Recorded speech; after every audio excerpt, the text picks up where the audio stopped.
Okay? All myths are lies, yet all of us live by myth.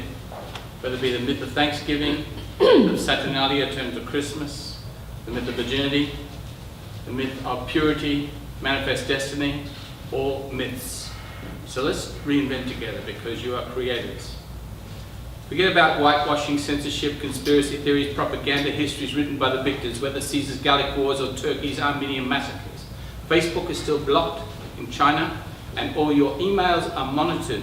Fukushima radiation, North Korea atomic testing, sharing of crucial information relies upon whistleblowers and investigative journalists. Yet even so, we still don't know why we are involved in 16 external wars. And why Myanmar denies massacres Rohingyas, and why Buddhists, whom we see as peaceful pacifists, promote the myth of self-harming Muslims.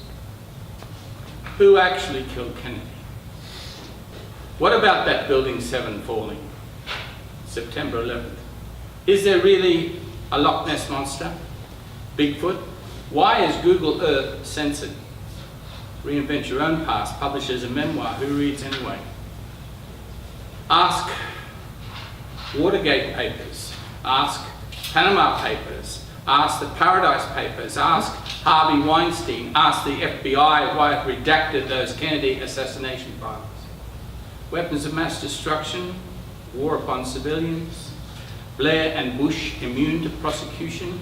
Ask Catalonia and Kurdistan. Ask Turkey again about that massacre Armenian. Ask China about the Long March and the Great Leap Forward. And all those backyard furnaces. And starvation.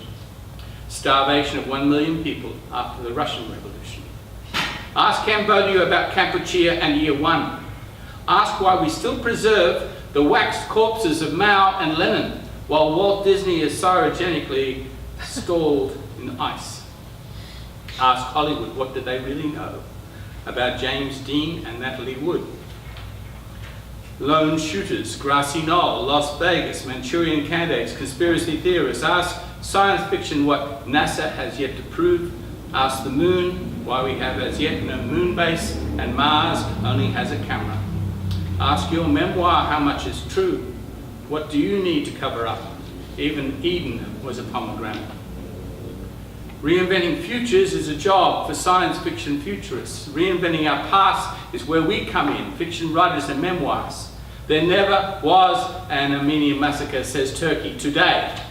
Exterminations never happened, say history rewriters. There is no global warming, say the sellers of coal and cars, and so those who sue the EPA get to run it. Those who send their children to private schools run your public education.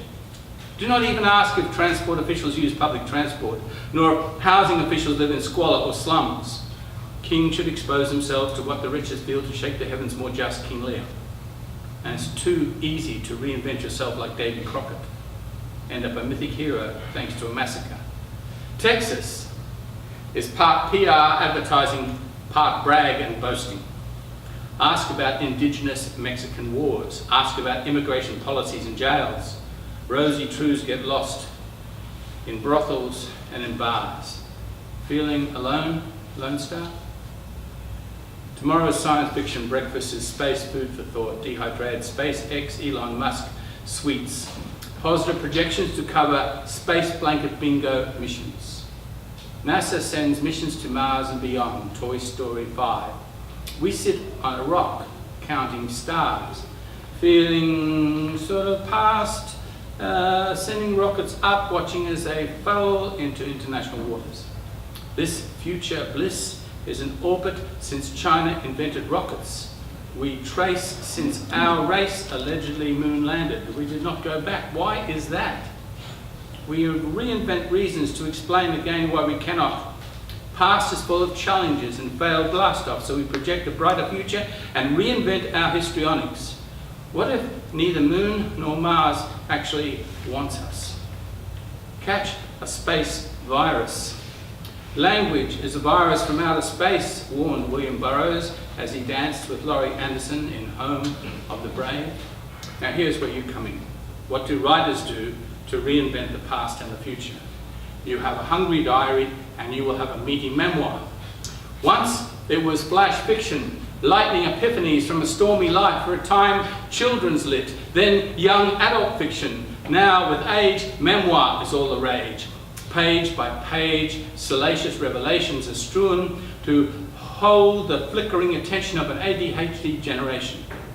It's not that the young do not want to know what the elders did before they arrived.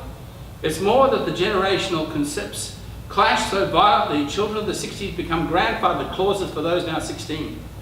They speak via tweet, text and Instagram. They focus on actually getting somewhere. Memoirs and personal writing bring back the ghosts of Anne Sexton, Anais Nin, Colette, Sylvia Plath, Erica Young, and the ghost of poetry enters this room, holding her diary memoir up for you to read and write your own. Thank you.